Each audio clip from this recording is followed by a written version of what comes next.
Hey everybody. Well, we're back. We're to another Sunday, at least where I'm at.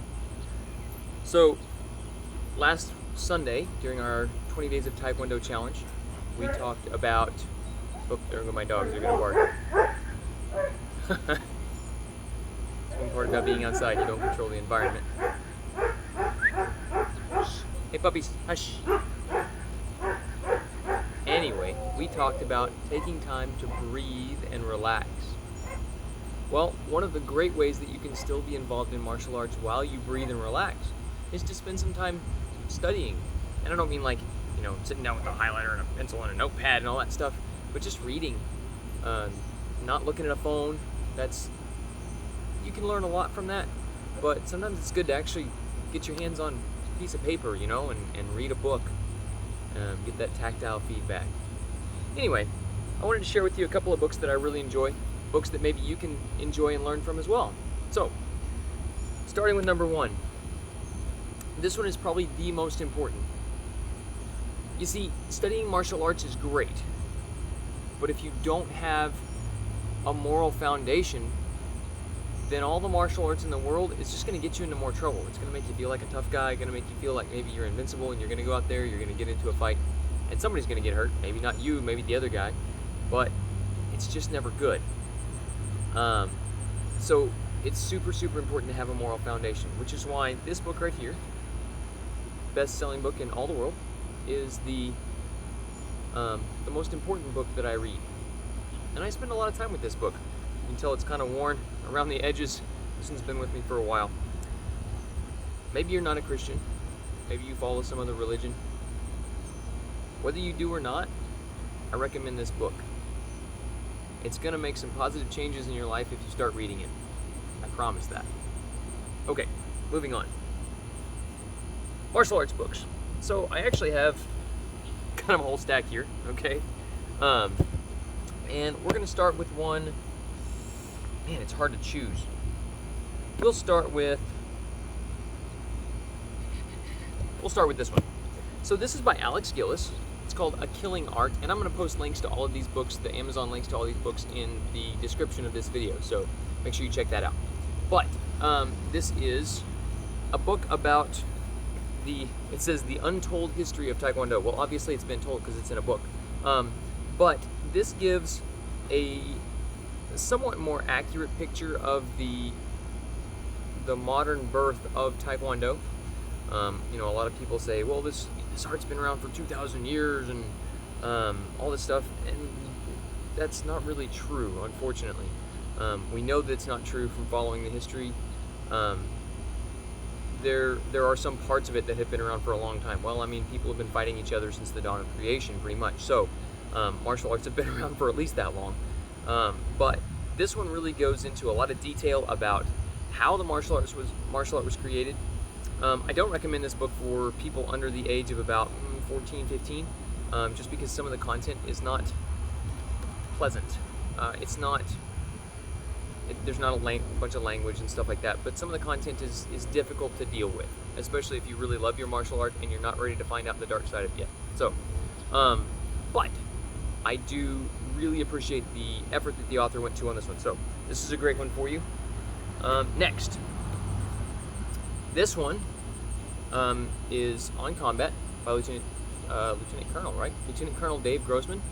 Great author, has a lot of awesome stuff to say. Highly recommend all of his books.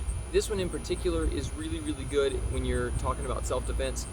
Most of the books that you're going to that I'm going to talk about today are the self-defense based books, okay? This one doesn't talk about Taekwondo specifically. In fact, it doesn't specify any martial art. It just talks about kind of what the brain goes through, what the body chemistry goes through, when we're actually in a combat situation. So, really, really good book, goes in depth on that. Not boring to read, surprisingly enough. You would think, oh, it's all sciencey and stuff, it might be boring. But no, he really writes it in a way that's very useful, and gives you that in-depth study of real life combat. So, really interesting. Lots of cool anecdotes in there. All right, another one. I'm going to show you these two together. This first one is by Rory Miller. I have a lot of respect for the work that he has done. This is Facing Violence. This is the first of his books that I read. I have another one of his books that I'm working through right now, and I've heard him do a couple of podcasts, which is how I got introduced to this book. But this one is really, really good. This book isn't very one because I actually just bought this copy. I have listened to the audio version of this probably 4 or 5 times because that's how I get through books. And this just has so much in it. It's great. This is a practical, how do we deal with the ethics and the application and the psychology of real life self-defense, not movie fighting, but real life self-defense. This is not a get your techniques here book. This is a let's talk about theory and principles, okay? So, especially if you're a martial arts instructor, this is one you want to read, of any kind. Okay, and then Left of Bang, which is kind of similar to that, but this is more geared toward a military mindset, but taking that and saying, okay, how does a civilian apply that? This talks a lot about how we avoid violence to begin with, and that's really, really important. That's a huge part of staying away from. It's a huge part of our self-defense picture is the avoidance of violence. Okay, Left of Bang insinuates that you act before the bad stuff happens, so you don't ever have to experience the bad stuff if possible. But they also talk about what happens when the bad stuff does go down. So really, really good book. This one is by Patrick Van Horn and Jason A. Riley. Great authors. Actually has a what do you call it? Like a review, I guess. That's not what it's called. Endorsement. That's what it's called. An endorsement from Dave Grossman, which is the author of the On Combat book. So this is a great one. And this one is one that I'm just starting to get into, and I really love it. This is by Lawrence Kane and Chris Wilder. I actually heard of them through a podcast. They have a podcast, the name of which is escaping me at the moment. Or maybe it's just... No, I think they both have the podcast.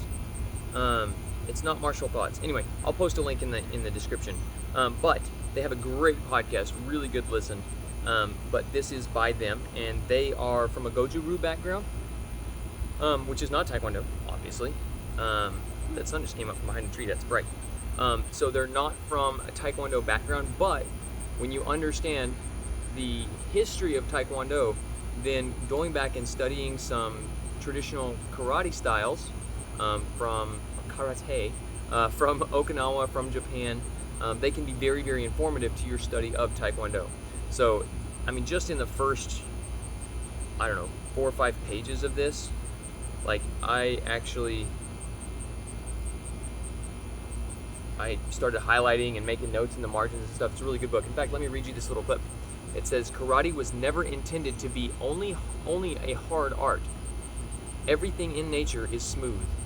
A cloud has white puffy edges or wispy tailings, and a hurricane is as strong as it is smooth as well. The hurricane's strength waxes and wanes, yet the wind never comes to a complete standstill, and then starts back up again.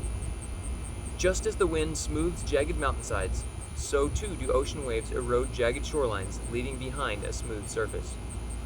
I thought that was very poetic and very indicative of the fact that the original fighting arts were not always intended to be punch right here really hard. Sometimes it was flow around your opponent. Sometimes it was avoid a movement. Sometimes it is more fluid than that, even though it doesn't necessarily always look that way in the kata, in the pumse, the forms. Anyway, there's a whole bunch in here. There's literally one paragraph in here. I'm not entirely sure where it's at, but I highlighted it. Anyway, there's one paragraph in here that I could spend a month just training on that paragraph. So I'm not very far into it, as you can see, but I am super excited about what I'm learning here. Did I actually say the title of the book? The title of the book is The Way of Kata. I realized I just didn't say that. But it's a great way to understand your art more deeply. So I highly recommend this. So if you don't have any of these books, go get them. If you do have these books and they're sitting on your shelf collecting dust, go read them. If you don't have any of these books and you don't have access to them, check your local library. There's bound to be something on martial arts in there. Just go read something. So take some time this Sunday and breathe, just like we did last Sunday, and then pick up a book and read for a while. You might find that it actually clears your head. I hope you guys enjoyed this, and I look forward to seeing you all on Monday when we start all again to finish our 20 Days of Taekwondo Challenge. Guys, if you enjoyed this, don't forget to like, share, and subscribe, and click on the links in the description to find more books that you can study and learn from. We'll see you guys later.